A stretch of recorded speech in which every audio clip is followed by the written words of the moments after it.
Hey, Revolution, everybody. This is Brother Leonard, the Truth Seeker, and I'm coming to you with a few minutes of truth. And I just wanted to get this out here today for you. I know that many of you seen in the news since yesterday this bombshell report about the Catholic Church and their response to child and sex abuse that had been going on in the state of Pennsylvania, which is my state, y'all. And I want to put this video up here for you so that you can get access to everything. Not to everything, but to a lot of things. First of all, at the end of the video, once I finish my commentary, I'm going to have a video link of our Attorney General here in Pennsylvania, Josh Shapiro, and just a snippet of his press conference. But I will have the link to the full press conference from yesterday. I'll have a link to the full press conference, which is over an hour for Josh Shapiro. I will also post a link to the copy, link to a copy of the report down below in the description box. So you'll get the full report. You're going to get the full press conference of Josh Shapiro. Also, I'm going to give you the press conference to Bishop Zudik, who is named in the report as being one of those who was covering up for bishops in the church, for the priests in the church. He's one of the bishops that's been named in the report. He has a press conference that I will give you the whole video to that as well. Now, I haven't gone through the entire report. I've been reading about things in the report, and I want to tell you about one story here in Pittsburgh. It involves several priests, but one priest that was named is George Zewals. Now, I'm bad with pronouncing names. Y'all know this. But this story is going to be in the description as well. I want to point this out because this one to me stands out to me because this is disturbing. It is horrific. And I just can't, talking about it is amazing. It's just, you just can't think that people would be this way, that people are this sick. Okay. Now, in one of the, with this priest, he and his fellow priests, they had a situation where they could have a ring. They had a pornography ring with a whole bunch of the teenagers that were involved, where they would basically groom them, for the sexual abuse. And not only would they groom them, they would then mark them. And the way that they marked them was that they gave them golden crosses as a mark. That's the first thing. One of the victims described his abuse, one time of his abuse, as he went into, somehow or another, he was in the priest's chambers, Zewas chambers, I'm sorry. I'm going to mess that name up. So that priest dude, they stand him up on the bed, okay? And he and his other priests are looking at this boy. Now, this boy, I believe, is 12. He goes by the name of George. Now, he's standing on the bed. They tell him to strip naked.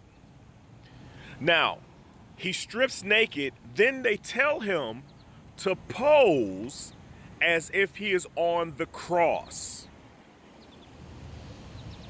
They tell him to pose as if he is on the cross, and as he is posing like he is on the cross, the priests begin to take photographs of him. Now, those photographs, those Polaroids, back in those days, they had Polaroids. You know how we don't have the Polaroids anymore. Kids, go ask your mom or dad about the Polaroids. But anyways, they took Polaroid pictures of it. Those Polaroids then stayed amongst the priests there and they were basically used as, pornography. Well, it is pornography. They were using it, using these images, and not only his image, but they had a whole bunch of different images of these teenage boys here in the church. See, this is the mess, and this is the reason why I do what I do. And we go to expose priests and everything like that. And we go to not only priests, but we expose preachers and church officials. And we do all this stuff because there are many of us. And, I haven't personally experienced any sexual abuse in my life, but there are many of us in our churches who have experienced church abuse. And that church abuse is so damaging to our lives that has caused many of us to walk away from our faith. One quote I read this morning, and it stuck with me. One quote I read this morning, I wanted to share this quote with you from one of the victims. He basically said, it's very lonely. It's very lonely when it's your word against God's. It's very lonely when it's your word against God's. That is a problem. And, these priests use their position of authority and this perceived position that they were God's man, that they were the representative of God to us, and they use that to take advantage of children who are not able to understand the difference between, this situation. And many of us have fell victim to that situation. So I'm just asking that everyone pray for these victims, that today they got some sort of light shown on their situation. But just think about it. This person said that it's very lonely. It's very lonely when it's your word against God's. All right, y'all, this is Brother Leonard, the Truth Seeker. Like I said, there's a lot of information in that description box. Please subscribe and share this video. But yeah, a lot of description. Right after this, you'll see the a portion of the press conference from Josh Shapiro.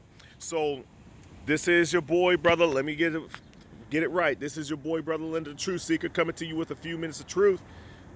Revolution. We want to take you now to Harrisburg, Pennsylvania. Officials are releasing a highly anticipated grand jury report. It actually details alleged abuse by hundreds of Catholic priests right across the state. Let's listen in. Assistance was indispensable to our investigation. Over the last several months, an intense legal battle has played out between my office and individuals who have concealed their identities through sealed court filings. These petitioners, and for a time some of the dioceses, sought to prevent the entire report from ever seeing the light of day. In effect, they wanted to cover up the cover-up.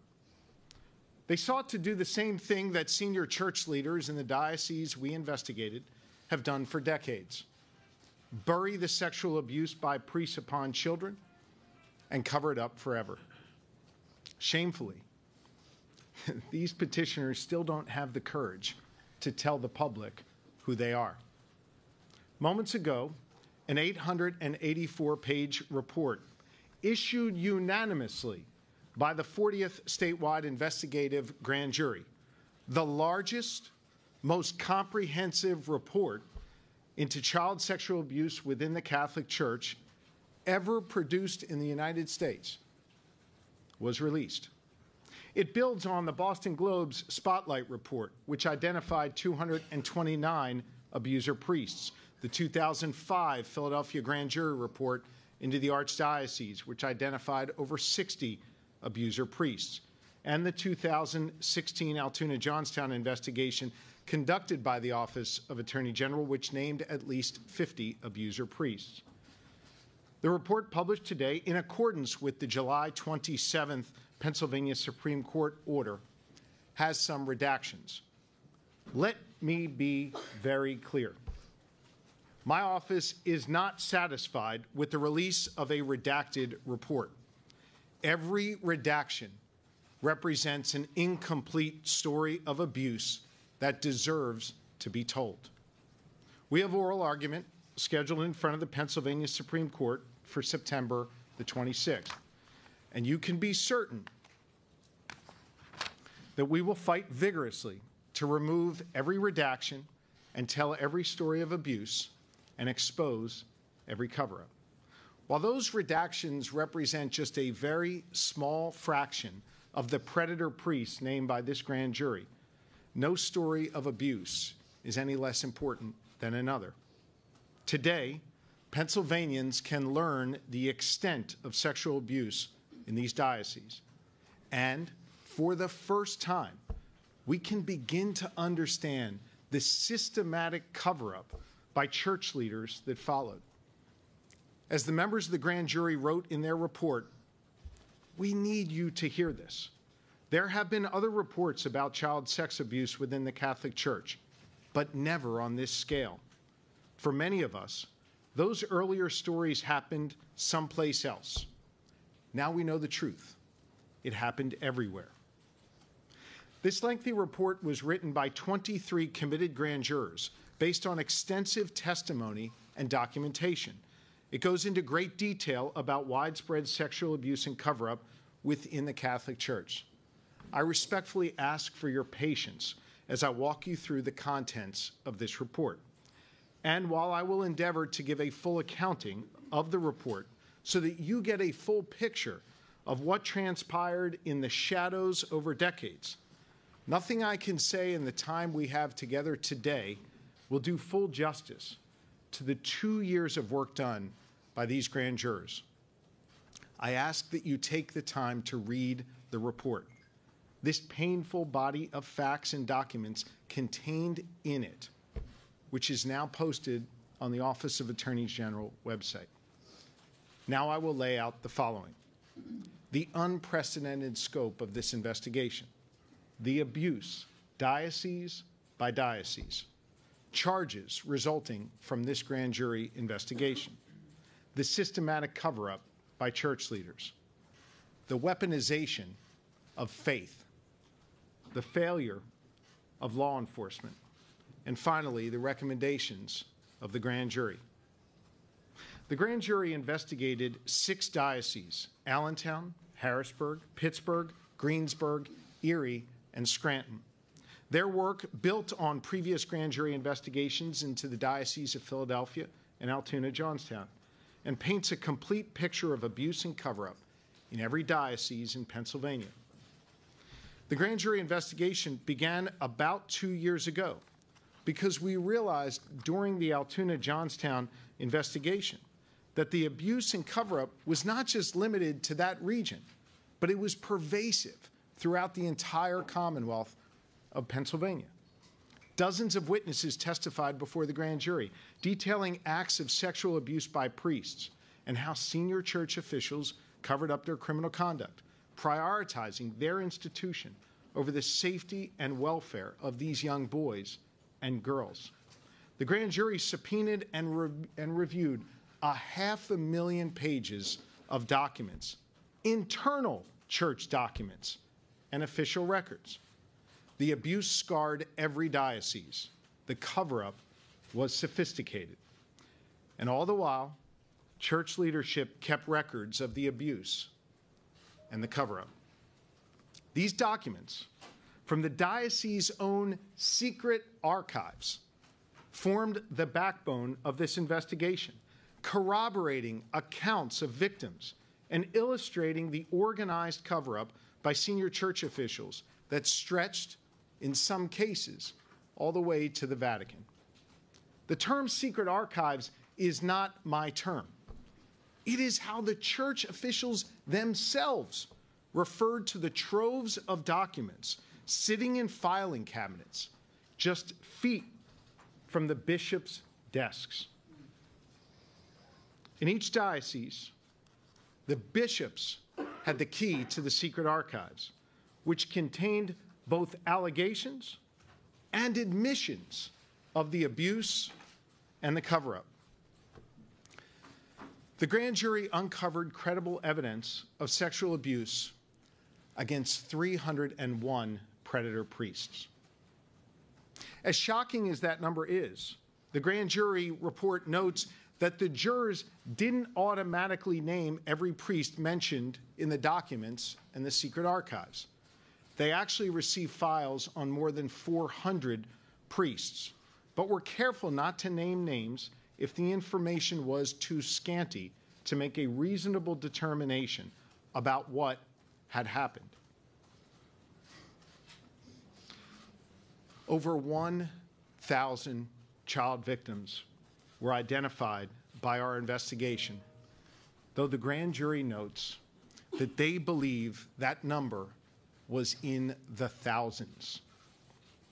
As the report reads, we should emphasize that while the list of priests is long, we don't think we got them all.